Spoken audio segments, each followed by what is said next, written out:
Sejumlah wilayah di Lahat, Sumatera Selatan dikepung banjir dan tanah longsor. Banjir mengakibatkan sungai Lematang meluap dan merendam rumah dan lahan pertanian warga.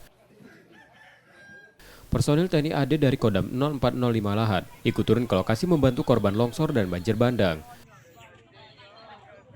Seluruh personil Kodam bersama BPBD dan Basarnas mengevakuasi warga yang terdampak menuju daerah yang aman dan menyelamatkan barang milik warga.